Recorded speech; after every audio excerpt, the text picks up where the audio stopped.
नमस्कार दोस्तों, मैं जय आज की क्लास में आपका स्वागत करता हूं। दोस्तों, प्रतिशत को हम स्टडी कर रहे हैं और आज इस टॉपिक पे हमारी दूसरी क्लास है। दोस्तों, आज हम से संबंधित प्रश्नों को सॉल्व करेंगे। इस पे किस तरह के प्रश्न बनते हैं, चलिए उनको डिस्कस करते हैं। प्रश्न देखिएगा। पहला प्रश्न, y यदि x से 20% अधिक हो तो x y से कितने प्रतिशत कम होगा। y हम यहाँ पे लिख ले रहे हैं और x हो गया ये। y क्या कह रहा है, x से 20% अधिक हो, तो अगर x को मान लें कि x 100 है तो y कितना होगा, 100 प्लस 20। 100 प्लस 20 का मतलब कितना हुआ, 120। यही हुआ ना। अब देखिए इन दोनों के बीच में अंतर कितना है, 20 का। 20 का ये अंतर है ना। बस अब हम प्रतिशत कमी निकालेंगे जो हमसे पूछ रहा था। बराबर क्या होगा, 20 गुणे 100 बटा में क्या लिखेंगे, ये 120 पूछ रहा है ना। तो x y से कितना प्रतिशत कम होगा, y कितना है 120। बस शून्य से ये शून्य कटा, इसको काटिए। 10 6 100 बटा में 6 यानी 50 बटा में 3। 50 बटा में 3 प्रतिशत, ये हो गया हमारा उत्तर। ठीक है, ये हो गया हमारा उत्तर। चलिए अगला प्रश्न देखते हैं। इस प्रश्न को देखिए, y यदि x से 20% कम हो तो x y से कितने प्रतिशत अधिक होगा। y हो गया और ये x हो गया। अब x को मान लें हम, कितना है 100, तो y कितना होगा, 100 में से 20 घटा दें, कितना हो गया 80।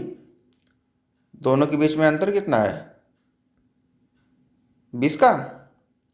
अब कितने प्रतिशत अधिक है निकालते हैं, तो देखिए 20, ये जो 20 है उसको लिखा, गुणे 100 बटा में ये जो 80 है उसको लिखा। तो 20 चौका 80 और 4 से 100 को काटा 25, ये हो गया हमारा उत्तर 25%। बहुत आसान है। ठीक है, चलिए आगे बढ़ते हैं। प्रश्न देखिए, किसी संख्या का 25%, किसी संख्या का 25% 650 के 18% से 19 कम हो तो वो संख्या क्या है। मान लेते हैं कि वो संख्या x है। मान लिया कि संख्या x है, तो x का 25% यानी x गुणे 25 बटा में 100 बराबर कितना होगा, 25 से 100 कटा 1 बटा में 4 यानी x बटा में 4 हो गया। ठीक है, किसी संख्या का 25% यानी संख्या मान ली x का 25% यानी x बटा में 4। अब आगे बढ़ते हैं। 650 का 18%, 650 का 18% यानी 18 बटा में 100 हो गया। बराबर इस शून्य से ये शून्य कटा, 9 दूना के 18 और 2 से 10 कटा 5, ये 5 से 65 कट जाएगा, 5 से 65 कट जाएगा ना, 13 5 65। अब इस 13 का 9 में गुणा होगा तो कितना होगा, 13 9 117। ठीक है, अब यहाँ तक तो हमने समीकरण निकाल लिया। अब आगे देखिए, आगे क्या कह रहा है, 19 कम हो, 19 कम हो यानी कि 117 ऋण 19 करेंगे तो मिलना क्या चाहिए, x बटा में 4, x बटा में 4, यही है ना मतलब। यानी 117 में से 19 को घटाइए तो कितना मिलेगा, 98, 98 बराबर क्या हो गया, x बटा में 4, यही हुआ ना। तो इससे अब यहाँ देखिए x बराबर क्या होगा, 98 गुणे 4, गुणा कर लीजिए। तो 8 चौका 32, 3 दाई 2 काई, 9 चौका 36, 37, 38, 39। संख्या कितनी आ गई, 392। ठीक है, चलिए आगे बढ़ते हैं। प्रश्न देखिए, दिया है 395 को ए बी सी में इस प्रकार विभक्त किया गया है कि बी को ए से 25% अधिक तथा सी से 20% अधिक मिले। ए का भाग कितना है। ठीक है, इसको देखिए। अब देखिए इसको कैसे करेंगे। मान लेते हैं ए का भाग x है। ठीक है, ए का भाग मान लिया x है, तो b कितना हो जाएगा, b जो है a से 25% अधिक है, तो b बराबर a की जगह x हो गया। x का 100 धन 25% अधिक है ना, इसका मतलब 100 धन 25% हो जाएगा, यानी x का 125%, यानी x गुणे 125 बटा में 100। अब इसको काटेंगे 25 से, तो 25 पचे 125 और 25 चौका 100, यानी 5x बटा में 4 हो जाएगा। b की वैल्यू कितनी हो गई, 5x बटा में 4। अब प्रश्न में देखिए क्या दिया था, b जो है a से 25% अधिक है और c से 20% अधिक है। ठीक है, c से 20% अधिक है, ये लिखा है ना। तो b की वैल्यू ये भी तो हो सकती है, b बराबर c का 20% अधिक है। c का 20% अधिक का मतलब 100 धन 20, यानी c का 120%, यानी c गुणे 120 बटा में 100। 120 बटा में 100 का मतलब कितना हो गया, 6 बटा में 5, 6 बटा में 5 हो गया ना। 20 छक्का 120 और 20 पचे 100, तो कितना मिल गया आपको, b बराबर 6c बटा में 5। अब देखिए b बराबर कितना हो गया, 6c बटा में 5, और b के बराबर कितना है, 5x बटा में 4। तो b की जगह हम 5x बटा में 4 लिख सकते हैं, बराबर 6c बटा में 5 हो गया। तो इससे c बराबर क्या हो जाएगा, c बराबर जब हम निकालेंगे तो 5x बटा में 4 गुणे, अब ये तिर्यक गुणा हो जाएगा, ये इधर गुणा होगा और ये इधर आके गुणा होगा, उल्टा हो जाएगा ना। तो बस गुणा करते हुए लिख लिया। आगे 5 गुणे 5 25, 25x बटा में 6 में 4 का गुणा होगा तो 6 चौका 24। c बराबर क्या मिल गया, 25x बटा में 24। अब आपको a मालूम है, b मालूम है और c क्या है वो भी मालूम है, तीनों मालूम है अब आपको, तीनों मालूम है ना अब आपको।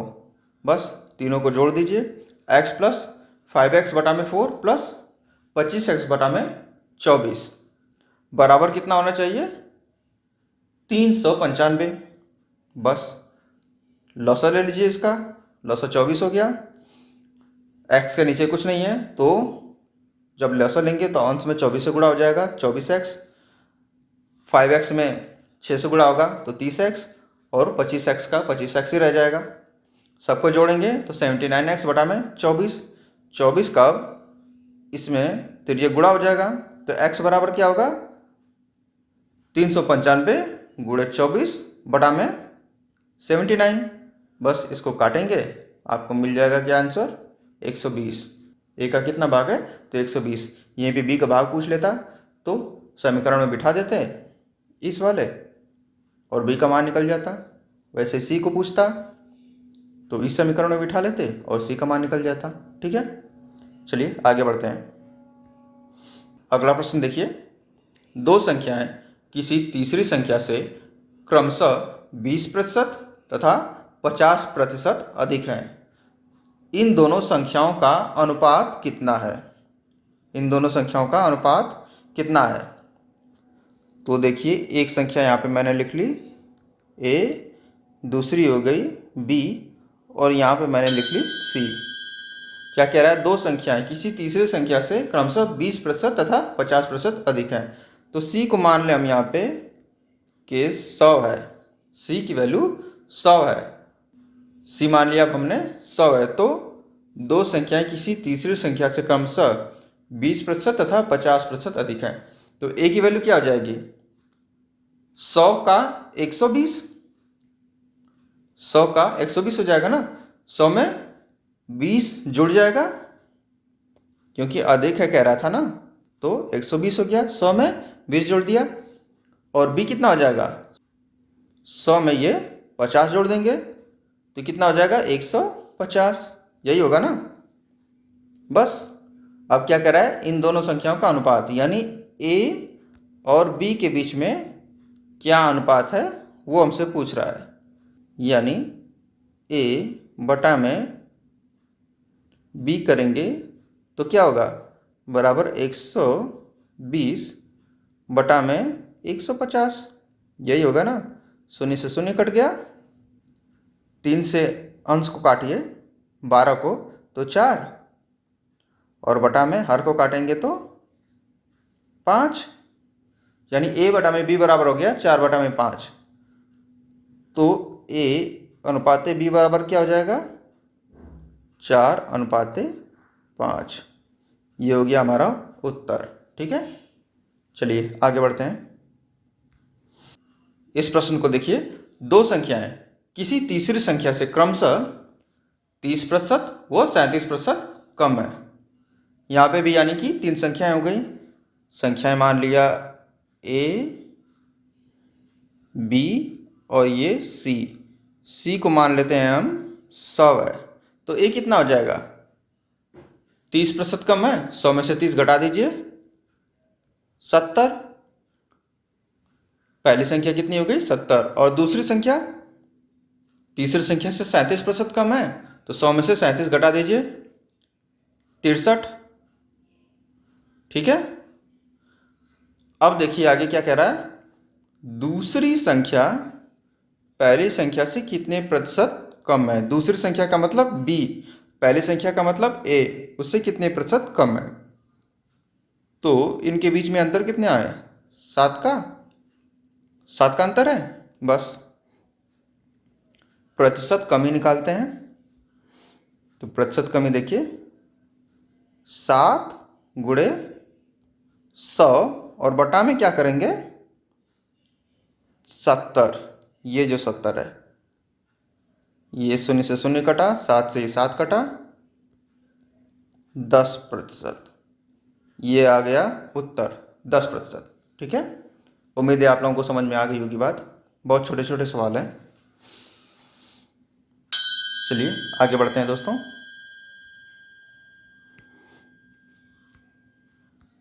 प्रश्न देखिएगा। दो संख्याएं किसी तीसरी संख्या से क्रमशः 10% व 25% कम है। पहली संख्या दूसरी संख्या से कितने प्रतिशत अधिक है? अब देखिए यहाँ पे संख्याएं हो गई ए, बी और सी। सी को मान लिया हमने 100 है। तो पहली संख्या क्या हो जाएगी? 10% कम है। 100 में से 10 घटाइए, 90।